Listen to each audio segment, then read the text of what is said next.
Hallelujah. Jesus Christ is Lord. Jesus Christ ingoes. Jesus Christ ingoes. Jesus Christ is the Lord. Hallelujah. Amen. Hallelujah. Siyabonga egameni laJesu. Hallelujah. Lithi iBhayibheli abantu bathanda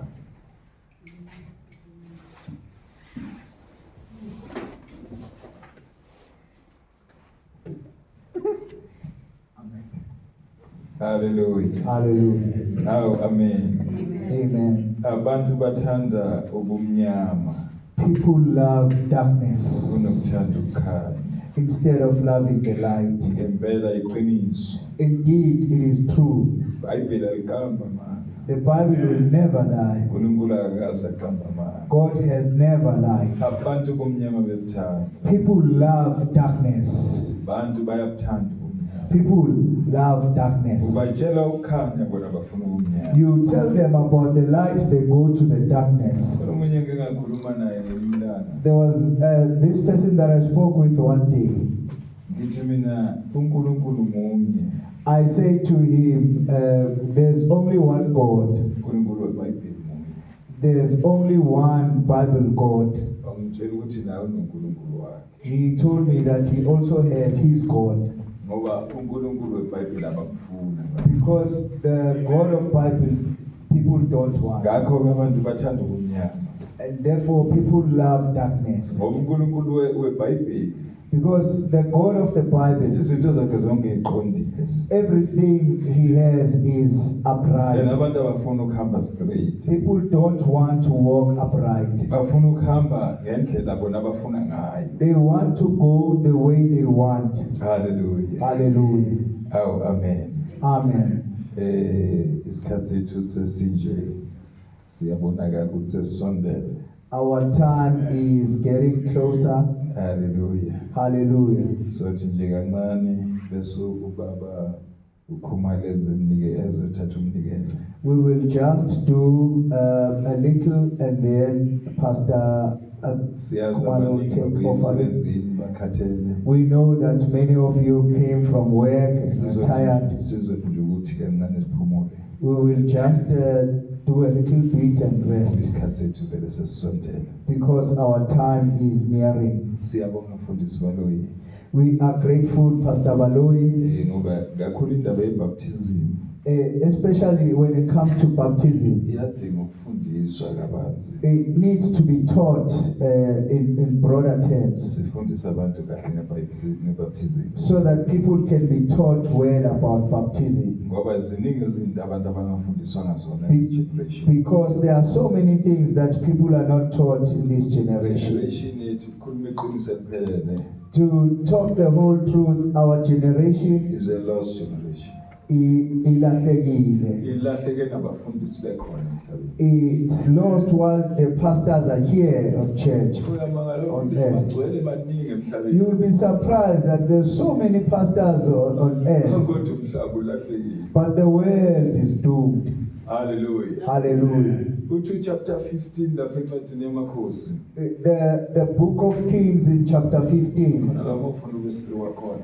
as you read verse 3 from there, Uthi kwabo isikhathi eside uIsrayeli engenankulunkulu weqiniso. it said it has been a long time that Israel didn't have the true God, Umfundisi oqinisileyo. even a pastor that speaks the truth. Leyo ncwadi yakutshela ukuthi babe khona abafundisi. That book is telling you that there were pastors, Akhona futhi noNkulunkulu. that also God was there, Kodwa engasiwe eqiniso. but it was not a real God. So uIsrayeli ukawahamba isikhathi eside. So Israel went in for a long time, Ehamba uNkulunkulu weqiniso engekho. walking with a fake God. Nathi siyigeneration manje. And now we are also that generation Ehamba isikhathi eside. that travels a long distance, Kodwa ihamba ingenawo uNkulunkulu kuNkulunkulu weqiniso. but goes without God of truth. And mawuyibuyisela kuNkulunkulu weqiniso, And when you send it back to the God of truth, kunzima kubantu it is hard for people ukuthola uNkulunkulu weqiniso. to find a true God Ngoba basuke badla ipoison. because they ate poison. Ngamanye amazwi badla uNkulunkulu oyipoison. In other words, they swallowed a poisonous Badla God. uNkulunkulu okungasiwo uNkulunkulu. They swallowed a fake God. Mangabe sekumele ubabuyisele kuNkulunkulu, Now, when you want to restore them back to God, uNkulunkulu weqiniso, a true God, kuba nzima ebantwini. it becomes very hard for Umhlaba people. kuba nzima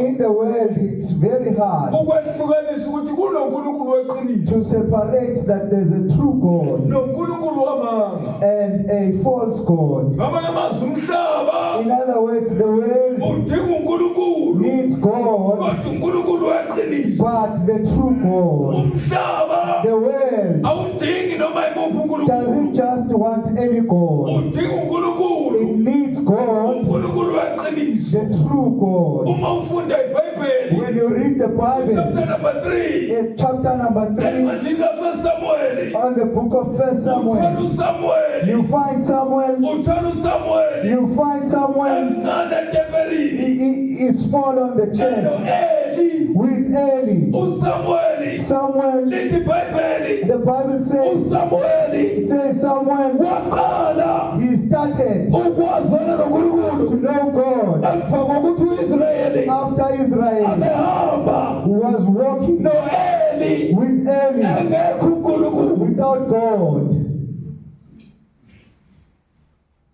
kodwa bakhona o-Eli But there were Elis. babekhonza ethempelini, They were worshiping on the kodwa engekho temple. uNkulunkulu There was no God in the ethempelini. temple. Malithi iBhayibheli The uSamuel Bible says Samuel, waqala he started ukubuza uNkulunkulu to call God ngoba uSamuel because Samuel, wafunda he was taught ukukhonza uNkulunkulu to worship God ngeqiniso. in truth. Lithi The iBhayibheli Bible says, awufunda uverse 9 wakhona, in verse 9, lithi it uSamuel says Samuel wahamba noNkulunkulu walked with God, akawisanga ngisho lodwa did not even fail once igama likaNkulunkulu. with the name of the Lord. Ngamazwi uSamuel In other words, izwi Samuel, likaNkulunkulu the word of God, wagcina ngenhliziyo yakhe he yonke. kept it wholeheartedly. Bayadinga labazalwane They are Christians. abazogcina izwi likaNkulunkulu Will preserve the word of God ngenhliziyo. with their hearts. Awu haleluya. Hallelujah.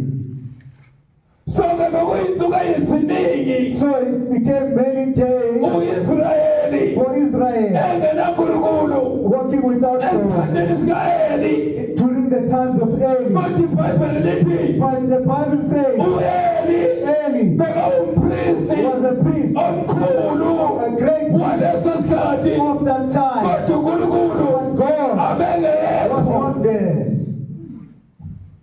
Baningi abapristi There are many priests balesi sikhathi today. bayakhonza, They are worshiping. bayakhonza, They are worshiping. bayadumisa, They pray. benza bonke, They do everything. bayakhulela, They are praying. kodwa akekho uNkulunkulu. But there is no God.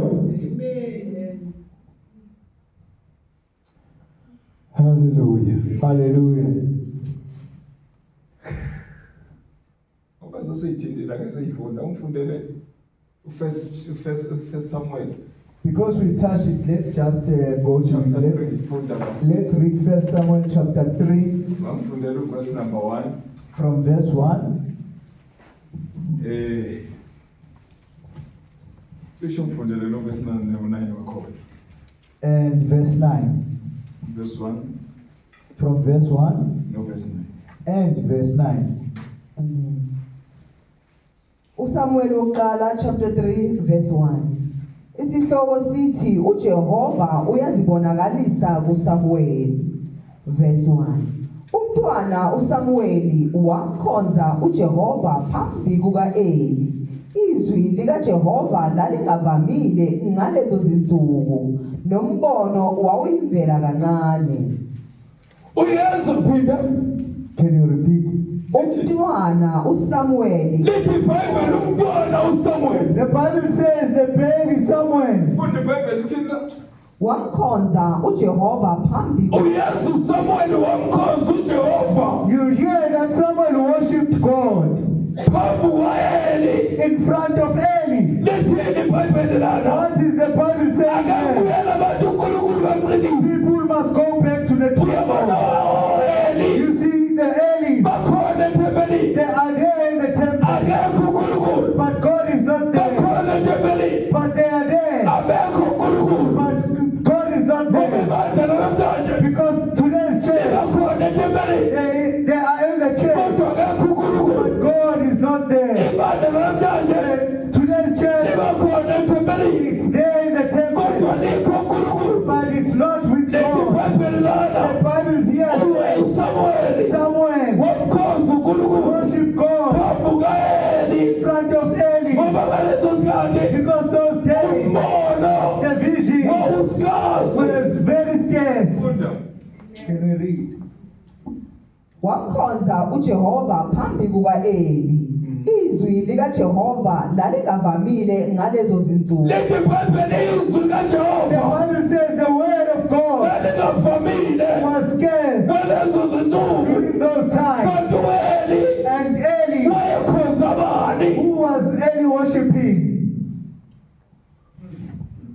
Hayi makholwa. Christian. uEli Eli, wayefuna lethempelini. what was he doing in the temple? Yini umsebenzi kaEli ethempelini? What was Eli's purpose? Uma uNkulunkulu engekho, If God is not there, kanti uEli wenzani ethempelini? what is Eli doing? Awuyafunda chapter 3 When you read chapter 3, kaJohane lapho ufunde khona. John, where we were reading, From verse number 1. from verse number 1, Lithi iBhayibheli the Bible says uNikodima Nicodemus bekuyisikhulu was a king, nakumpristi and naye he was a priest also, omkhulu a wakwa-Israyeli. big priest of Kodwa Israel. bengazi ukufanele asindiswe. But he didn't know that he was supposed to be Umbuzo born. uthi The question is, kanti labantu abebashumayeza those people that are preaching, abebasaphi? where were they taking them to? Lithi iBhayibheli uNikodima The Bible says Nicodemus umpristi kwa-Israyeli, was a great priest in umpristi Israel, omkhulu kwa-Israyeli. great priest in Israel, Kodwa bengazi ukuthi yena but he didn't kufanele know asindiswe. he must be Kanti saved. labantu abashumayezayo basaphi? Those people that he preaches to, where is he taking them? Manje nakho uSamuel lana Here we find Eli. bekahlala ethempelini. He was staying in the Kuyasofika temple uSamuel until someone, akufika abantwana abancane even children came. bazobuyisela uNkulunkulu wa-Israyeli. Oh God on Israel. Eli bamxoshile uNkulunkulu. Eli is made a chased Kwangena uSamuel. but Samuel came. Lithi iBhayibheli umbono wawungekho. And the Bible says, Nezwi kaJehova lalingekho. and the word of God was Kwaze there kwadingeka ukuthi kufike uSamuel. until the Samuel Bese kubuyela uNkulunkulu kwa-Israyeli. and God was restored in Israel.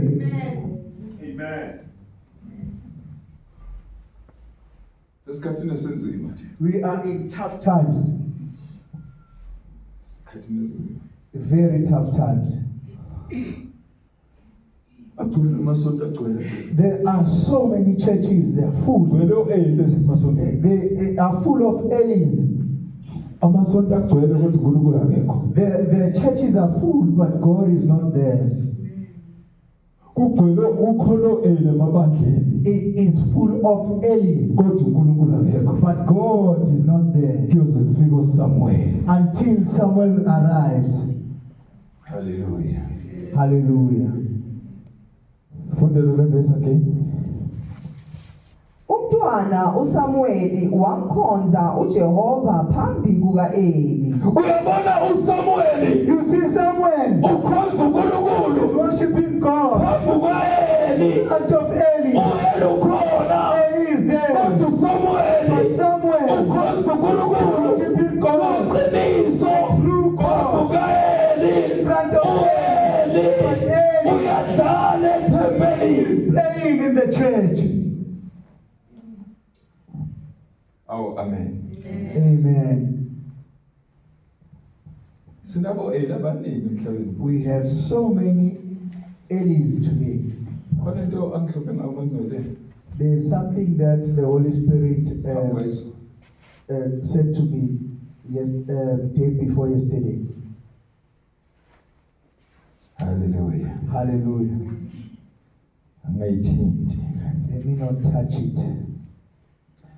Yeah, Chronicles chapter 15, 2 Chronicles chapter 15 verse 3.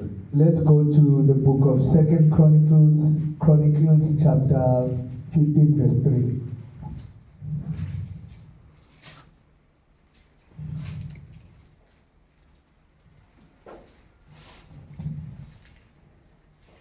Izikronike chapter 15 verse 3. Yes. Isihloko sithi isiprofetho sika Azariya umkhosi wokubonga kuka Asa. Verse 3. Kwakuyizinsuku eziningi uIsrayeli engenaye uNkulunkulu oqinisileyo namfundisi ofundisayo namthetho. Hallelujah. Hallelujah. Let the Bible kwakuyizinsuku eziningi. The Bible says it was so many days. Kwakuyisikhathi eside. It has been a long time uIsrayeli when Israel engenaye uNkulunkulu oqinisileyo. didn't have a true God. Namfundisi oshumayela iqiniso. Even a pastor that preaches the truth. Kwakuyisikhathi eside. It has been a long time uIsrayeli when Israel engenaye had no preacher, uNkulunkulu oqiniso. even God, the true God, Namfundisi oqiniso. even a true preacher. Hallelujah. Hallelujah. Mawubheka uIsrayeli la. When you look at Israel here Usubheka ibandla lanamhlanje. and you look at the church today, Noma ubheka igeneration yamanje. and when you look at the generation today, Uyabona ukuthi isikhathi eside you can see that it has been a long time umhlaba ungenawo uNkulunkulu oqiniso. that the world did not have a true God. Namfundisi ofundisa iqiniso. Even a pastor that preaches the truth. Mama into eyenzekele emuva. In other words, what happened back then, Generation kaEli the generation of Eli, yaphinda yenzeka la kuIsrayeli. and what happened now in Israel, Ku-generation kaAsa in the generation of yenzeka Asa. kuma-generation It amaningi. has been happening in so many generations Athukuze kusefika ku-generation yethu. up until our current generation. NakuJeremiya Even Jeremiah, wofunda chapter 7. when you read chapter 7, Uyathola ukuthi besiside isikhathi. you find out that it was a long time Kungekho mshumayeli weqiniso that there emhlabeni. was no true Njengoba God. engekho namanje As we don't have kulesikhathi esiphila kuso. in the days that we live on. Hallelujah. Hallelujah. Awu amen. Amen. Bengendlula nje la kodwa isikhathi sethu sesesibi. I was just passing here, but Kumele our ngiyongena time is lapha not ku-chapter permitting. number 18. I was supposed to go to chapter 18, Makhosi. the book of Kings. Hallelujah. Hallelujah. Bekumele ngene khona. I was supposed to go there. Hallelujah. Hallelujah.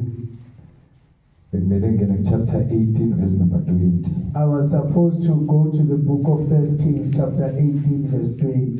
Bengizofunda leyo chapter. I wanted to read that chapter, Bese ngiya ku-2 Chronicles nakhona. and I would go to Second Chronicles there.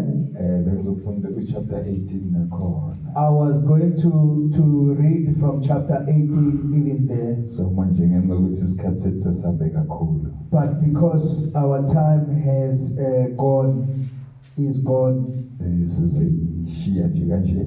we will just leave it Ngoba kufanele like sithi this, ukuphumula kancane sikwazi ukuhamba ngabo-7 kuyobhaphathisa. because we need to refresh just a little bit so we can go to Hallelujah. baptism around 7. Kodwa ngesathi sokufundela nje sithi ukuthi kancane. Please just read it for me so that While we just touch it. isaprepare uMr. Khumaleze phambili. While we are preparing for Mr. Kumalo to come in Azosithathela front umnikelo. to take the offering for us, ngicela umfundele verse number 20. First King chapter 18. Verse 20. Iyona ncwadi bengizoshumayela ngayo. Amen.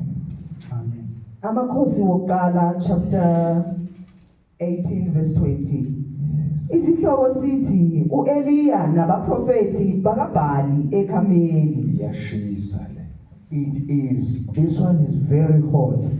Iyashisa le ndaba. This one is very hot. Awukuthi kusami isikhathi. But because of time, Uyazi iyashisa le. this one is very hot. Uyaza uyizwa. You don't hear it. Awuyifunde nje uyithi kancane. Can you just touch it a little bit? Verse 20. U-Ahabi wayesethumela kubo bonke abantwana bakwa-Israyeli. Wabutha abaprofeti entabeni yaseKhameli. Verse 21. U-Eliya wasondela kubo bonke abantu wathi, koze kube nini nimanqika phakathi kwezihlangothi ezimbili na? Uma uJehova enguNkulunkulu, mlandeleni yena, kepha uma kunguBhali, mlandeleni yena. Kodwa abantu kabamphendulanga ngazwi. Uyabona la ngiyamthanda uEliya. You see here, I love Eliya. Uyachallenge la. He is challenging here. Uyabona sekusesikhathini la kumele umhlaba siwuchallenge. You know, we live in the times where we're supposed to challenge the world. uEliya uyachallenge la. Eliya is challenging the world. Uthi kuyoze kube nini manqika. He says, how long will you be Phakathi kwendlangothi ezimbili. choosing between two sides? Uthi uEliya kuyoba nini? Eliya is saying, how long? Uyabona umhlaba. You see, the world Uma nqika. is in the middle. Uyabona You umhlaba. see, the world Wenza umthandwa yiwo. does what it likes. Manje iBhayibheli lana. And when the Bible uEliya says ume phambi kwabaprofeti bakaBhali. Eliya is in front of Baal's prophet, 450. 450 Uyedwa uEliya. It's just one Eliya. Uthi kuyoba nini nimanqika. He says, how long will you be two-sided? Uma uBhali kuNkulunkulu. Between Baal and God. Khonzani yena. We must worship him. Uma kodwa uJehova kuNkulunkulu. If God is a true God, Siyawukhonza yena. you will worship him. Kodwa namhlanje kunento efanele yenzeke. But today there's something Ukuze that kubonakale ukuthi ubani uNkulunkulu lana. can show that who is God here. Fanele kubonakale uNkulunkulu lana. Must show who is God here. Amen. Hallelujah. Hallelujah. Uyabona fanele kubonakale uNkulunkulu kulamhlaba. See, we're supposed to see the true God here. AmaKristu fanele alahle uvala ngibayele uNkulunkulu ngamandla. Christians should stop fearing and go to Ukuze kwenzeke kukwazi ukubonakala uNkulunkulu weqiniso so emhlabeni. that the true God can be revealed on earth. Hallelujah. Hallelujah. Funda baba. Funda. Verse 22. Wayesethi uEliya kubantu, yimi ngedwa oseleyo engumprofeti kaJehova.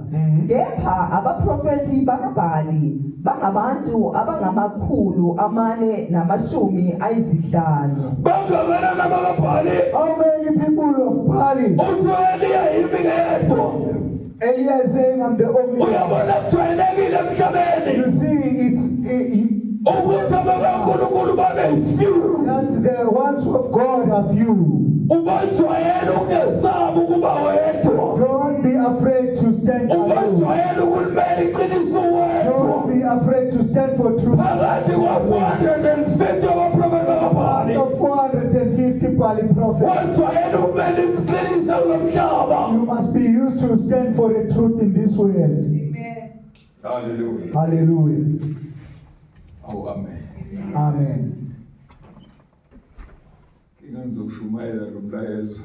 The problem is that I'll preach this message Ngishumayela abanye belele. and others will be sleeping.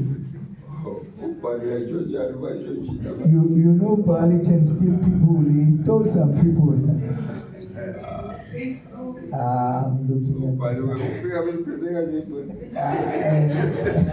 Find them holding a Bible like this.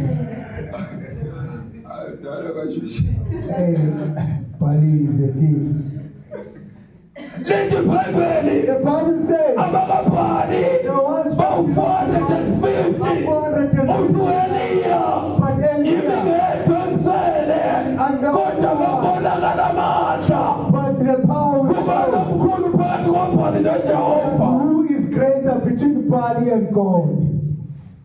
Hallelujah. Hallelujah. Oh, amen. Oh, amen.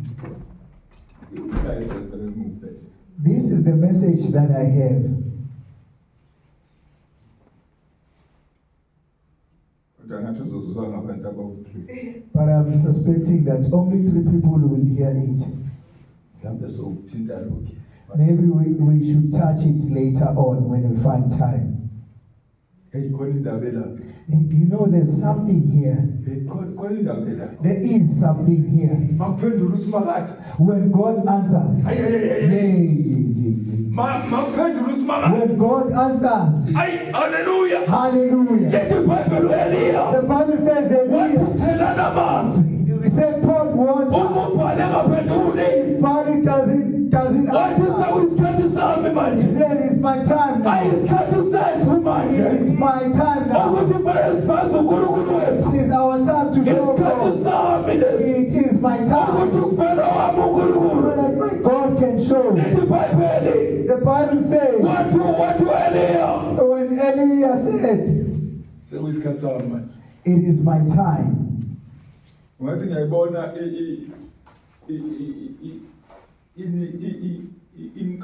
inkunzi kaBhali lapha. It's as if I can see the bull, the offering bull of Bali. Bayibulalele nje ubala leya nkomo. And they just killed that bull for nothing.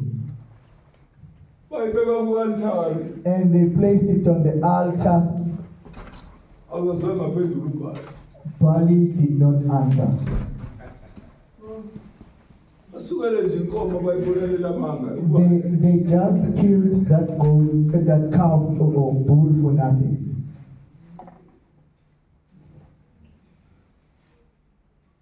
Ambiza uBhali kwashona ilanga.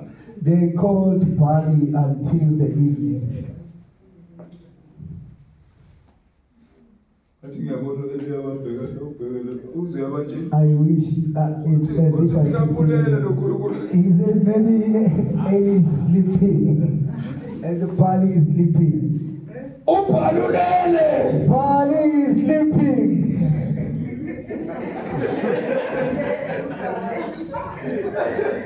Hallelujah.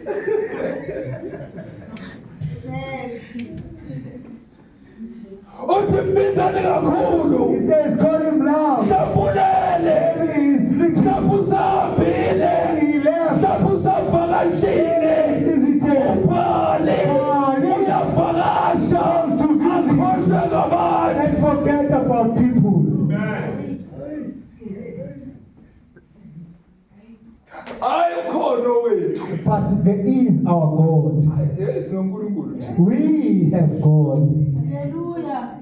Yazi uNkulunkulu ake simbuyisela kuye. You know, we have to bring God back. Kusuke wakhonza Eli. We were fellowshipping with Eli. Umsebenzi wabo Eli kwakukhipha uNkulunkulu ebandleni. The job of Eli was to Kodwa set umsebenzi God out. waSamuel ukubuyisela uNkulunkulu ebandleni. But the task of Samuel is to Lithi iBhayibheli, The Bible says, wathi Eli, and Eli said, mbizane kakhulu. shout louder. Dabulele. Eli is sleeping. Ubhale uyalala. Bali is Awetha sleeping. kalali. Doesn't Awetha baseli. doesn't slumber. Amen. Uyasibona sikhathele manje. You see, we are tired. Usuku nje ukubodwa siyadlulela. Just one night we are tired. Kodwa uNkulunkulu But yena our God akalali. never slept. Ubusuku nemini. Day or night. Akalali. He doesn't sleep. Amen. Amen.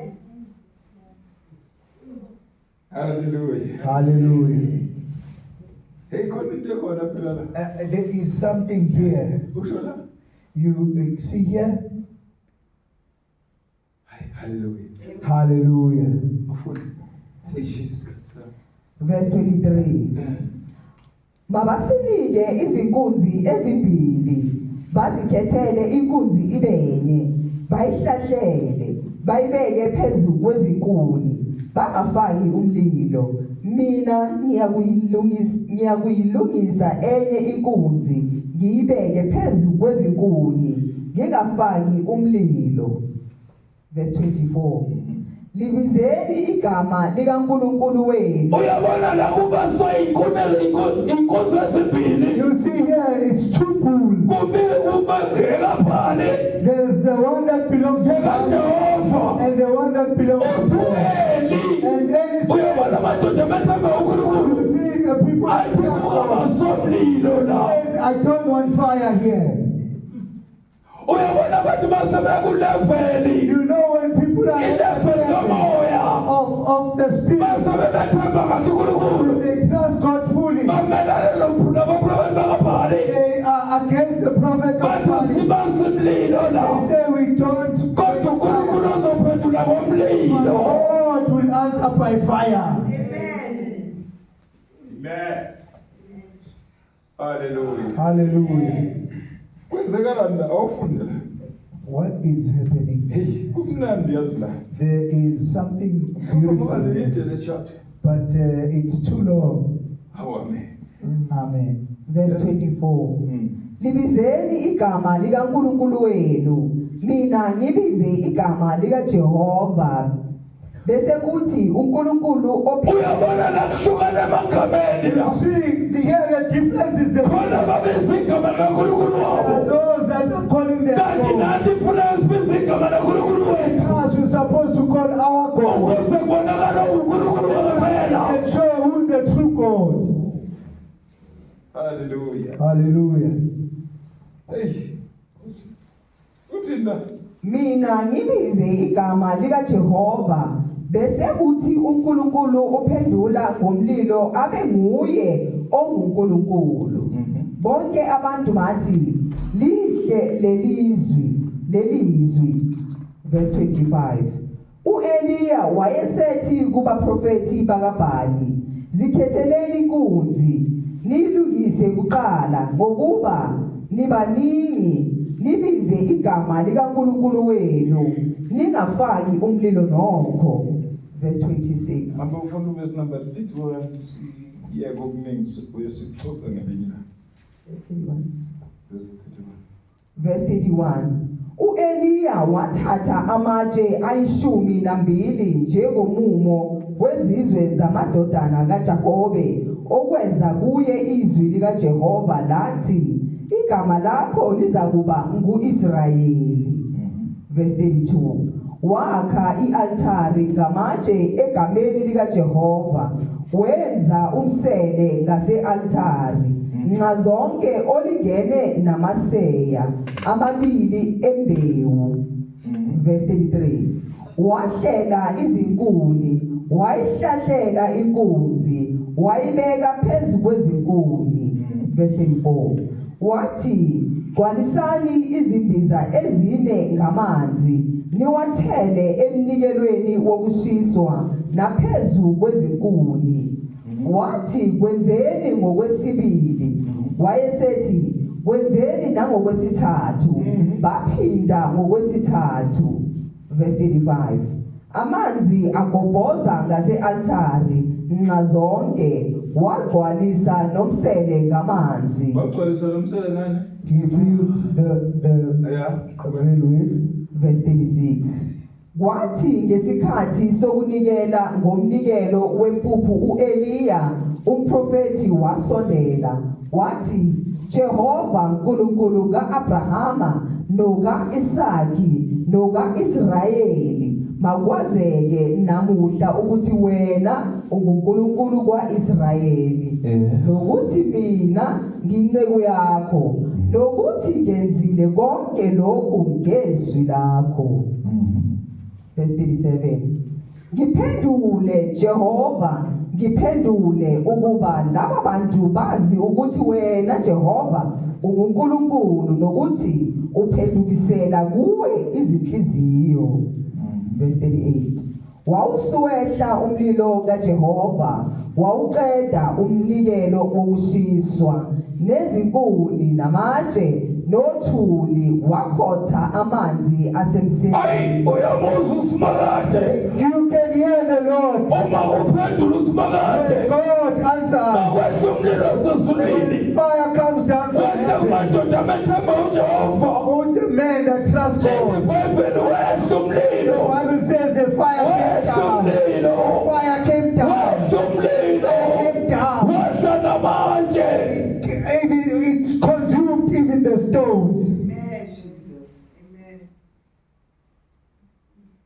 Methemba uJehova. Trust God. Ungawangabaza amandla akhe. Don't doubt His power. Uyabona lana. You see here, uEliya uthela amanzi e-althareni. Elia is pouring water. Uthi makaphinde futhi. He says they must repeat. Uyawathela And amanzi. they pour water. Uthi makaphinde He futhi. says they must repeat. Sewuthi baba. And he says, uNkulunkulu Father, Abrahama. God of Abraham, Phendule baba. answer me, Father. Akawubhekisa inhloko kuJehova. Look at God. Uthi Simakade. Say, El Almighty, Umbize ngamagama akhe. and call him with his name. Usimkhumbuze. And remind him Ukuthi wena uNkulunkulu Abrahama. that you are God of Baba Abraham. ngiphendule. Say, God, Lithi the iBhayibheli. Bible says, Waphendula uSimakade. God answered Wadla inkuni uSimakade. and consumed even the woman. Wadla amanzi uSimakade. Consumed even the Abalade woman. ithele e-althareni. That was flowing. Maqede wadla namatshe. Even consumed the Ngifuna stone. ukuthi methemba I uJehova. want to say, trust God. Unamandla. He has power. Uyawadla namatshe. Even consume the stone. Hallelujah. Hallelujah. Lithi iBhayibheli. The Bible It's says, a consuming fire. umlilo oqhuthulayo. Hallelujah. Hallelujah. Hallelujah. Oh, amen. Amen. Kabinga Jesu. In the name of Jesus, Ngithena nje kulesikhatshana. I wanted to take some time. Siyoba nesikhathi ngelinye ilanga. We will have time another time. Hallelujah. Hallelujah. Wazi bani mhlawumbe umoya uSimakade angayiphinda ngeSunday. Maybe God will repeat this Athi on Sunday asiyikhulume deep. and say we must talk deeper with God. Hallelujah. Hallelujah. Hallelujah. Hallelujah. Egameni laJesu ngicela ubaba